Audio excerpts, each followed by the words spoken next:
Hey guys, so I have been quite critical of this website called Living Writer. Now, the reason I've been critical of them is because the two articles I covered on their fantasy tropes and cliches were both just completely ridiculous. But I had the thought that what if they just don't really like fantasy tropes? But their other articles could be good. Maybe just those two people who wrote those two articles, just don't like fantasy tropes.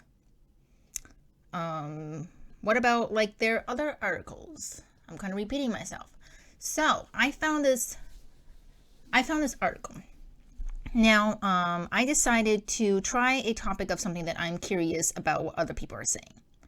So I'm a pantser, meaning that I write by the seat of my pants, meaning I don't outline a story beforehand, meaning if I have an idea, maybe I think about it for a while, get some inspiration from Pinterest or something, and then I just start writing. I just get right into it and just see what happens.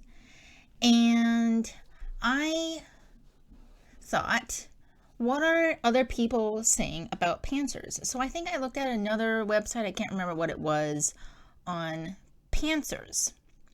And I thought, I'll try Living Writer. What do they say about pantsers? Maybe they actually have a good article. So I looked up pantser. I searched for the word pantser, and I came up on about, I might sneeze, 5 articles. I think it was 5 articles. And I found this one called Gardner. Let's see if I can select this so you can see. Gardner versus architect. Which type suits you best? And I thought, that's interesting. Gardner is the pantser, I think. And architect is the one that does the outlining, I think. Yeah, I think I've heard them use it that way. Like pantser is also sometimes called a discovery writer. So I've known there to be 3 types of writers. The pantser writes by the seat of their pants, the planner who does all the outlining, and the planter who's someone somewhere in the middle. They might do a little bit of outlining, and they might also write by the seat of their pants. And they're using the terms gardener and architect. I don't know what the middle would be called if it's just gardener and architect. What would it be? The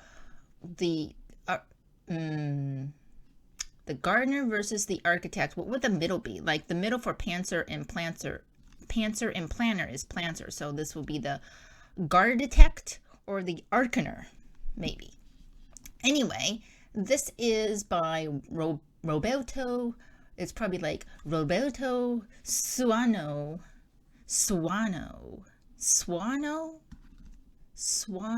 I don't know how to say it. Anyway, written on June 24, 2021. So we're going to take a look at this. There's a picture of a garden. You will start here. Let's read. Some writers excel at spontaneously writing any ideas that pop into their minds. On the other hand, some approach writing in a more methodical way, planning every step of the process. The first type of writer mentioned is the gardener. Okay, I was right. While the second one is the architect. Which is better, the gardener versus architect, and which suits you better? Okay, so they're not just going to talk about which suits you better, they're also going to talk about which is better.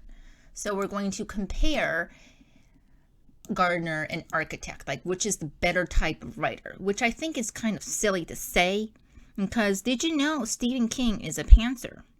And look what he's creating. Pantser meaning gardener. They're saying gardener. Anyway, let's see what they say about gardener. Beginning here. The gardener is aptly called so because of the way they allow their stories to progress.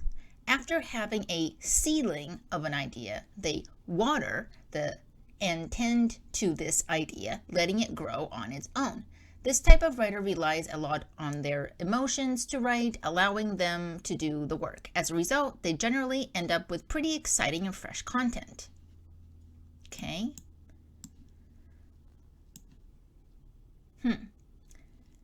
This is interesting that they say this type of writer relies a lot on their emotions to write.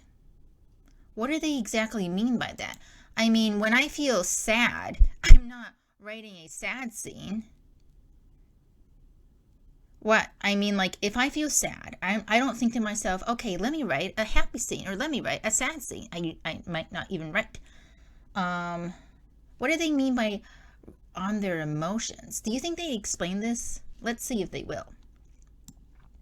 A popular Gardner, and the one who introduced the concept of gardeners and architects, is George R.R. Martin, the author of the A Song of Fire and Ice series. I didn't know George R.R. Martin was a gardener/pantser. I thought they were going to talk about Stephen King here because he's like one of the well-known pantsers. Anyway, I thought he was. As a gardener, George knows the highlights of his series beforehand, and he can easily have a cool idea pop after another. Don't they mean easily have a cool idea pop one after? It should probably be one after another. Outlining can even prove to be detrimental to gardeners, much like George, who gets disheartened when working on an outline. He says that he has effectively written the story when outlining, and it makes him lose interest on the book. He says that he has effectively written the story when outlining. What is it makes him lose interest? Don't you mean to say ineffectively written the story when outlining? Or do you mean to say that he has, because he wrote the entire story already while outlining, because you do go from the beginning, middle to end when outlining, he loses interest in the story. Interesting. That's not why I stopped outlining. Not stopped outlining, but I tried outlining. And I do agree to the part that says outlining can prove to be detrimental to gardeners. Because I thought, okay, I usually pants, and I'm going to try to outline a series. And I did outline a series, but then I don't know why, but I couldn't write the entire series, the series of 4 books that I had outlined. I thought this is going to be great, this is going to be fun, exciting. I just couldn't write it. I could write it for like 2 whole years. And then one day I thought, you know what, I like this idea of this story, and I like the characters, and I like the magic system and everything, but it's just not working for me. So I'm just going to just not even think about the outline. I'm not even going to even think about all the stuff that I had planned. I'm just going to think about the important parts that I do want to introduce in the series.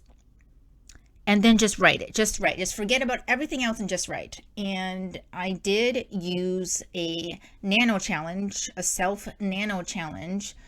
Setting up, planning out a month, like giving myself a month from whatever day that I started to write 50K. And I was able to write 4 books in like 2.5 months. So yeah, I'm a pantser through and through. I cannot write with an outline.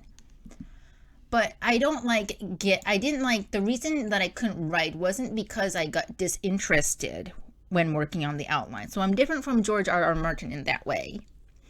I just felt limited, like I was stuck in a cage or a box or something, and I couldn't escape from my outline, and I didn't feel free writing it. So that's what the outline felt like to me. Okay, so now they're talking about the downsides.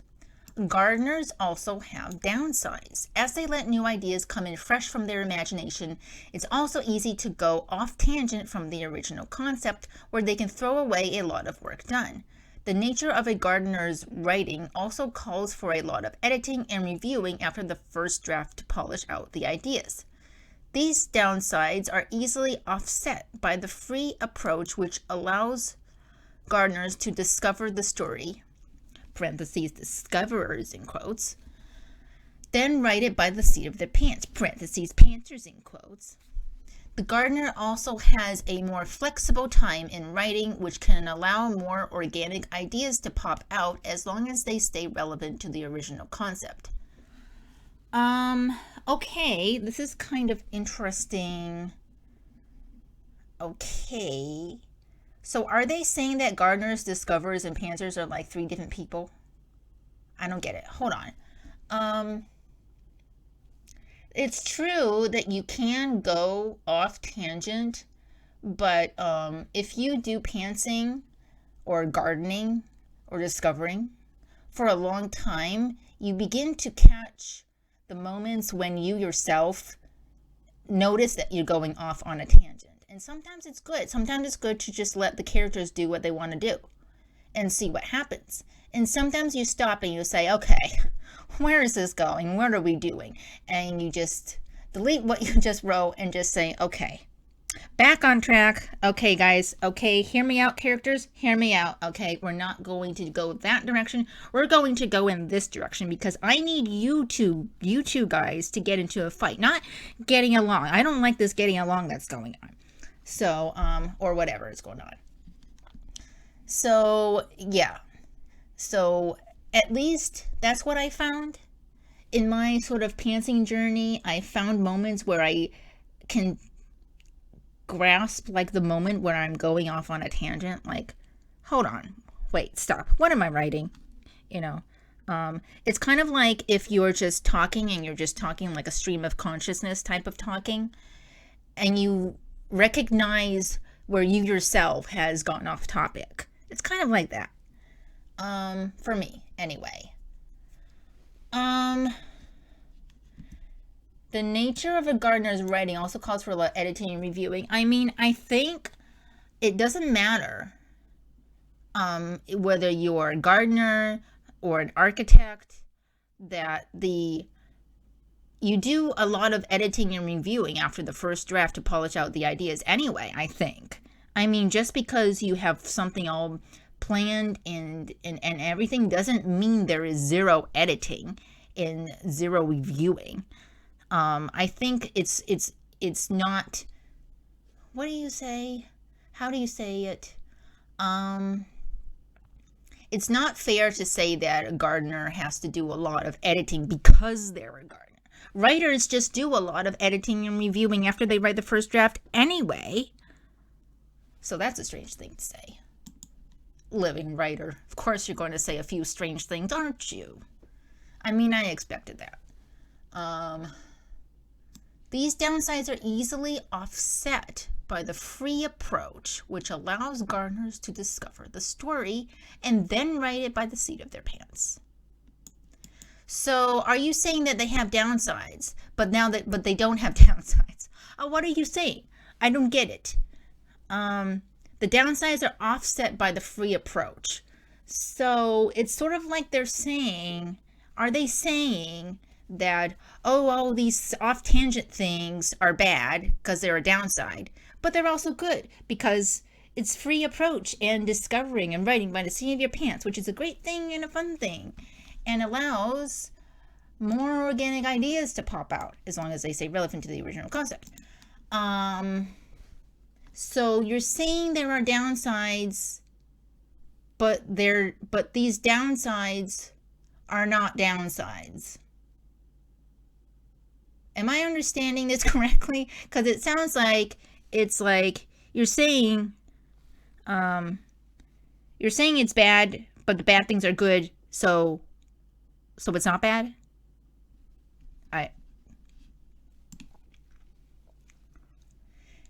Moving on, the architect.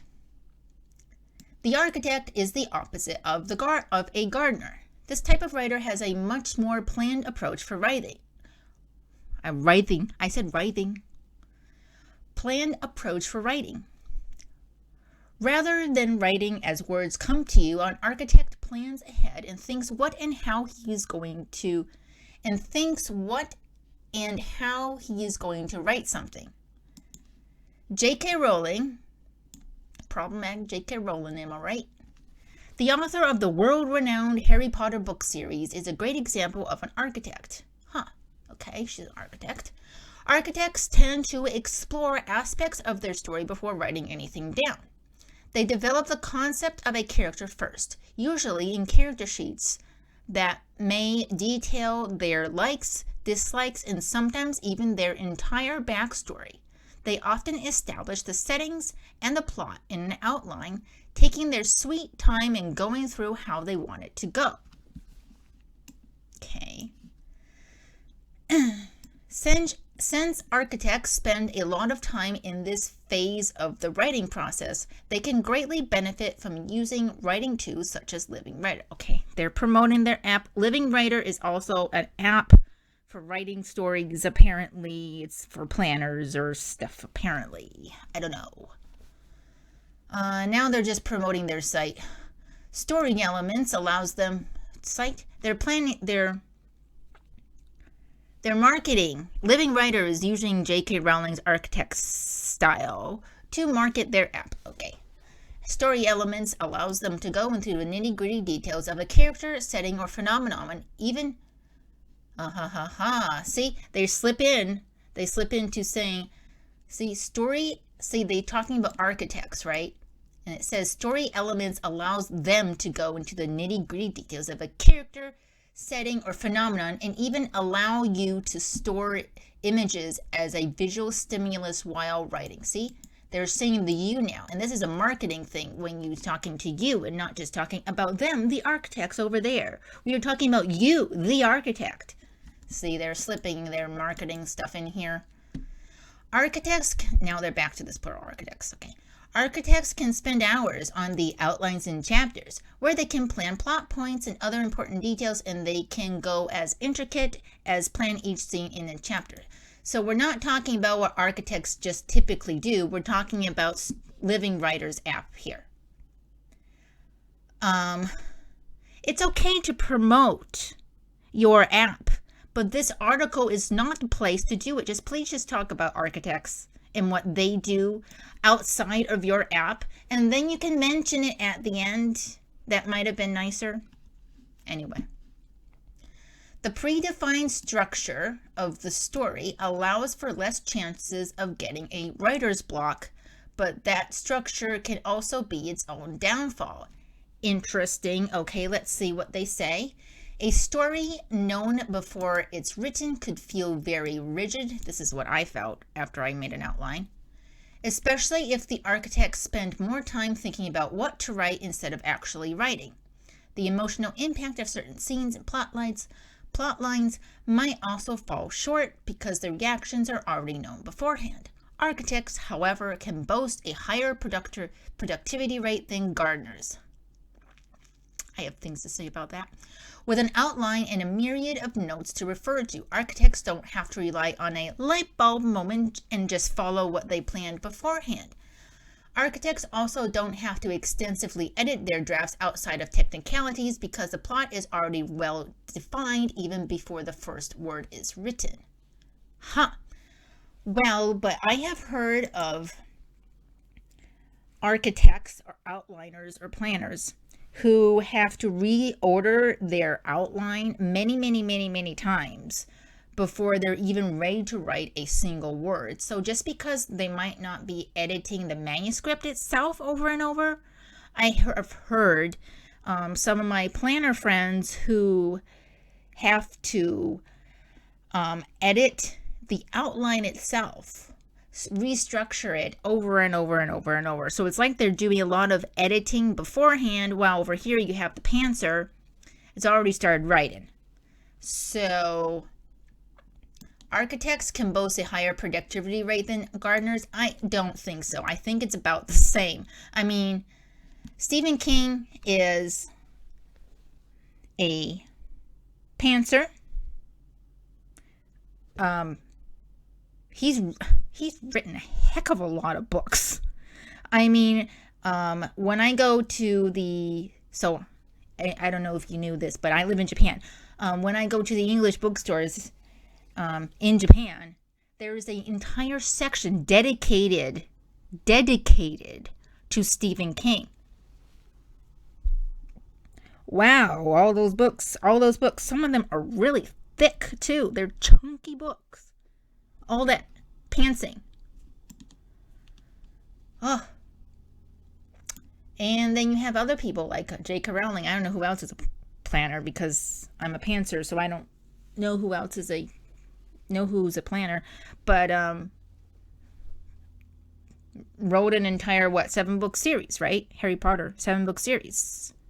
I mean, I haven't heard of her writing anything else. I mean, well, yeah, she has written some other stuff, but not as much as Stephen King. But not to compare the two because they still are different writers. You can be prolific planner. You can be a prolific pantser. I mean, I don't think Gardner versus architect that you can say that one is more productive than the other. That is weird to say that. I think the only reason they're saying that is because they want you to use their app. I just noticed something. I don't know if this is somebody's actual story, okay? And this picture that they have up of their app, I guess, it says they have these like character names written down here on these like cards, and one of the characters' names is Calendar. It's Calendar. I don't know if that's somebody's actual name, somebody's actual character name. If it is, well, you do you stuff. I don't really care what your character names are, as long as the story is good. But Calendar. I don't know. That's kind of a strange name to me. Sounds like calendar. I mean, calendar. So they are saying, where are we? Architects don't have to rely on a light bulb moment. I think when they outline, they have to rely on a light bulb moment, don't you? I mean, just because you're an architect doesn't mean when you're outlining a story, you don't have a light bulb moment. I mean, that is weird to say. It's like saying architects don't have ideas. They do have ideas. Living writer, you're being kind of ridiculous again. Once again, you're just using this article to promote your app. Don't do that. Make a separate like article for this, or just talk about it at the end and just not try to say that being an architect is better than being a gardener because it's more productive. That is incredibly wrong. I can say that living writer is again saying some strange, ridiculous things. Please don't do this. Please don't try to say being a gardener is like bad. But also say that being a gardener is bad, but the bad things can be good things, so it's actually good. So I don't even know what you're saying. If you're going to talk about the pros and cons, actually talk about the pros and cons. Don't say architects, however, can boast a higher productivity rate than gardeners. Please. Okay, here we go, guys. It's the drama. All right. Are you with me? Okay. What's the best type?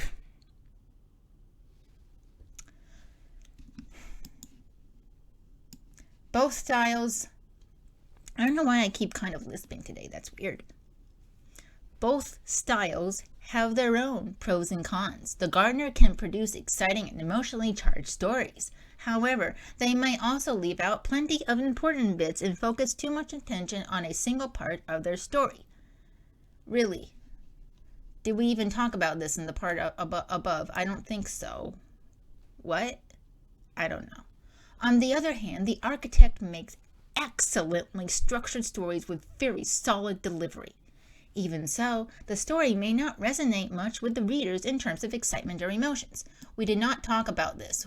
We did not talk about this part, this excitement or emotions part with the readers, like a planner's story isn't exciting or something. We didn't talk about this above, so I don't know where this is coming from. Anyway, At this point, you might have realized that you exhibit characteristics of both types. The truth is, architects and gardeners are the two extremes of a spectrum, and it's perfectly fine, if not the norm, to sit in the middle. You can plan the basic plot and specific events that you want to happen, yet spontaneously ignore certain parts of it once you've decided that a newer idea is the better approach. Okay. All right. So we're talking about pros and cons, but now we're saying you can be either one, which is true. There is a middle ground. Brandon Sanderson is one notable author who personally claims that he is a mix of a gardener and an architect. Like Sanderson, you might, and interesting, above, this is interesting, I want to say. Above, they mention George R.R. Martin, and they call him George. And then they mention J.K. Rowling, and they don't call her anything. And then they mention Brandon Sanderson, and they call him Sanderson. You're not on a first name basis with Brandon Sanderson? I don't know. Be consistent. Come on. It's not hard. Like Sanderson, you might want to know where you want to start and end, but you should also allow some flexibility when you are already working on the draft. As new ideas flow in the midst of your writing process, allow your original ideas to be rebuilt. By considering your outline to be a living entity that evolves as time goes by, you can integrate the best bits of a gardener and an architect. Okay. Certainly, the best type is the type where you feel the most productive with. If you feel anxious not knowing where the story would go, then it might be good to try making an outline before jumping right into the action. If you feel restricted by the confines of an outline, then you can just take a go at it and write right away. The important thing is that you feel comfortable with your way of writing. Experiment working with outlines and letting your ideas run wild during the writing phase. Over time, you'll get a feel of what approach allows you to write the stories that you want to be told. You don't have to pit the gardener versus architect, but pick out traits that you believe is beneficial for your writing process. At the end, Living Writer comes through and says a good thing. Okay, so, and if you're going to say this good thing, I beg you, take this part out. Please. Can boast higher productivity rate than gardeners is contradicting to what you were saying down here.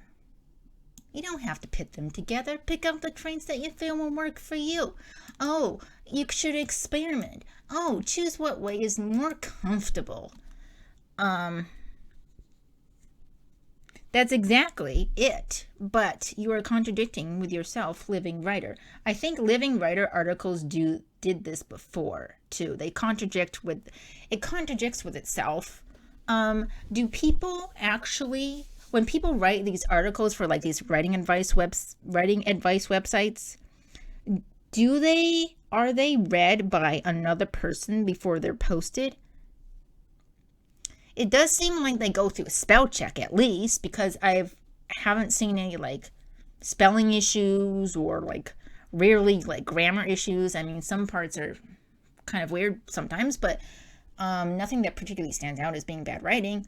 But in terms of like contradictions and making sense, sometimes they say weird things. So do they get another pair of eyes on this, or are they just letting AI do the stuff?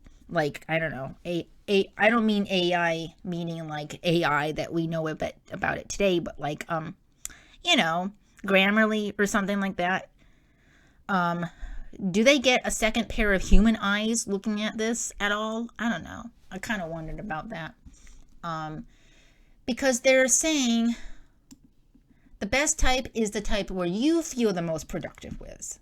And then up here, they're saying architects can boast a higher productivity rate than gardeners, which is stupid. So they're saying here is the best type, but no, here is not the best type. Both are good. Both are great. Choose what's comfortable for you. Yay. Okay. Last but not least, be yourself. At the end of the day, what matters most is that you write whatever you feel most comfortable. Outside of situations in which you have no other choice, it's definitely wise to stick to the style that lets you feel more freedom when writing. On this note, take some time to reflect on what style suits you the best, and when you find the answer, polish your technique and let it shine. Whether you find yourself to be more of a Gardner or an architect, be sure that Living Writer can definitely help you in many ways than one. Okay, well then tell me exactly, Living Writer, how you are going to be helpful to a pantser. Maybe you should talk about that too. If you're going to do it for the architect, you should do it for the pantser too. Okay, be consistent. Also be consistent if you're going to say Sanderson, maybe say Rowling, and also maybe say Martin instead of George. But I guess you're on a first name basis with George. Hey George. I'm not on a first name basis. I always say just George R.R. Martin. I mean, what part of his name do you break up to say, is it Mr. Martin if you had met him formally? Or do you just say George? Or do you say George R.R.? Or do you say R.R. Martin? Like, what is the R.R.? I'm confused. What part of the R.R. is his middle name? Or is it even his middle name? Is it even a real middle name? I don't know anything about him. I just know the books that he's written. And I only read the first one. And I watched them. Did I watch? I didn't watch anything. Actually, I only read the first book. But I did read the first book. That was a wild ride. Anyway, this article is... You know what?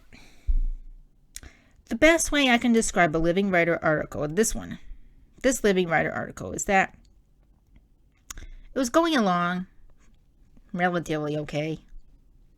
And then they say something stupid, and then it's like, okay, what?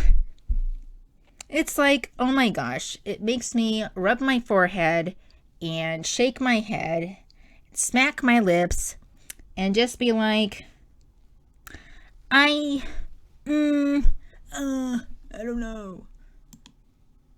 It gives me a kind of, like a, not disgusting feeling, but kind of like, they almost had it. They almost had something good here, but no, they don't. In the end, it was disappointment. Roberto Suanno. Roberto Suanno. I don't know how to say his name. Almost did a good job. Almost. Oh. Okay, so what I think is that pitting one against the other, which type suits you the best, is a clickbait article title. Because in the beginning they're pitting them against each other, Gardner versus architect. Ooh, architect is more productive, and look, you can be even more productive as an architect if you use our app. Oh, Living Writer. You're not gonna stop promoting your app, are you? I mean, okay, maybe your app is really helpful to some people, but you don't have to keep promoting it in every single article you have. Although I will say that I don't know if they promote it in every single article they have. I don't know that. But I didn't want to see it here. As if to say that, hey, if you're an architect, you can use our app. But if you're a gardener, it will not help you. So, like, we don't like you. We don't care. We don't know how you want to use it, Gardner, because we don't know you. We are architects over here. Architects who build an app for architects. I don't know. I don't know if they say that. I don't know if they're implying that. But if they don't talk about their app when they're talking about the Gardner, like if they do want to promote their app, they need to promote it to everybody, right? And not everybody is going to be an architect. I'm a pantser.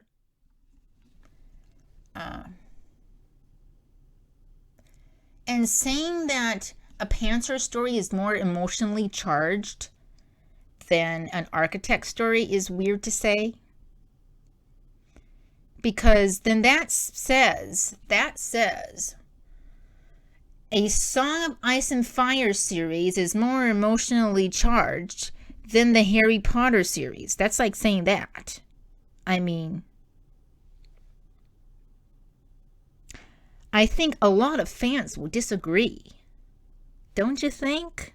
I mean, it's not one or the other, it's this way or that way. I mean,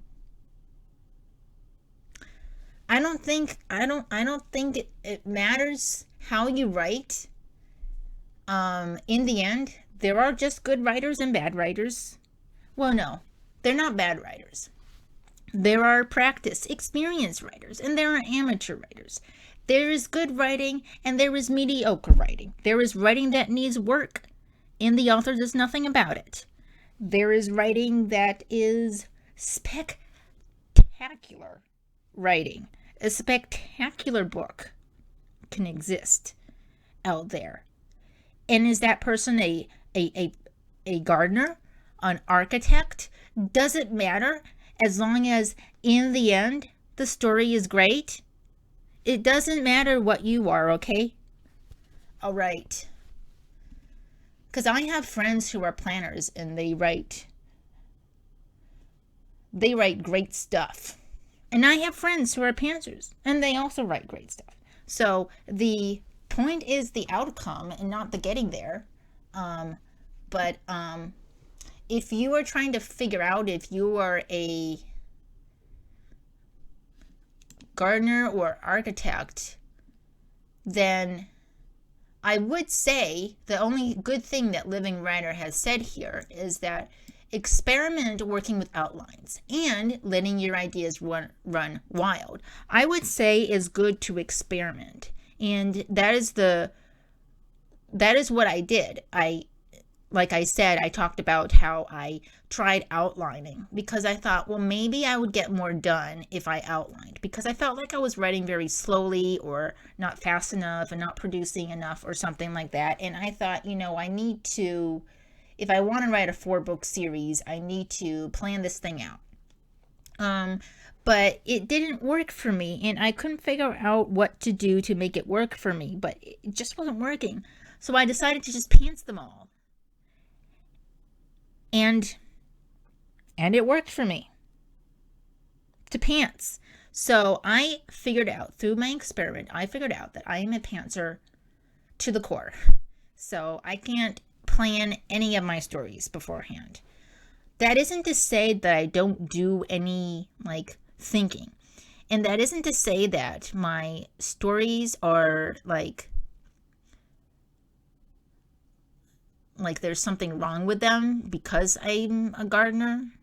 I don't like the gardener term. I like saying pantser. It just sounds more fun to say I'm a pantser and I write by the seat of my pants, because it's not pants. Like in the summer I might write by the seat of my skirt, but you don't say I'm a skirter, because that's another word that's a weird word. Not skirting on the edge of a story here. I'm in the thick of it. Maybe I'm the jungle explorer, something like that. Actually, explorer versus I don't know. Like if the gardener is an explorer, then what is the architect is, I'm not sure. There's a little bit of an earthquake right now. Actually, I had a side tangent at the end of this video here. I had a dream about an earthquake last night.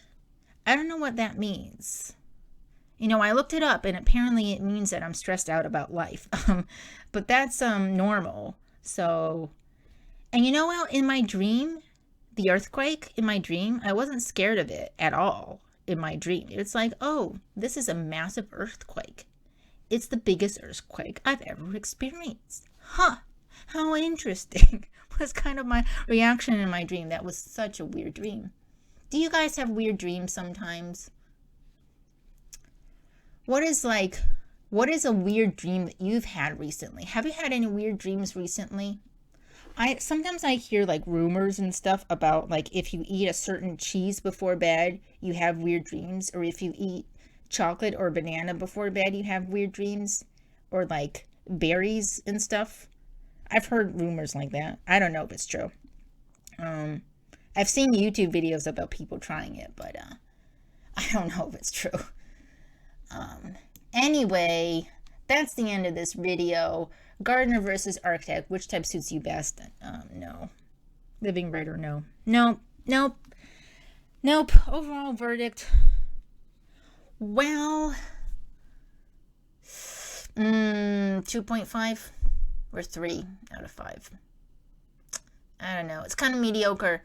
Mediocre in not a good sense. Not a good type of mediocre.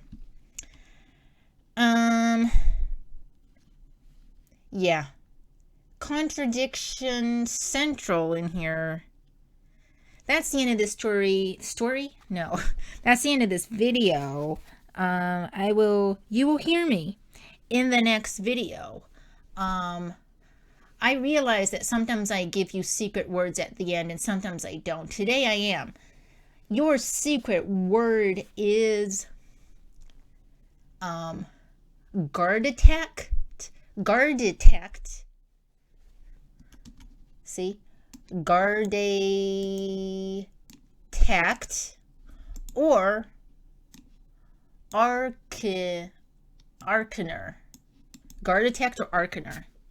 A made up word. Made up by me. So if you don't watch the end of this video, you wouldn't have known what the heck other people are commenting. Anyway, that's it. Like, subscribe if you want to. And the fox is out.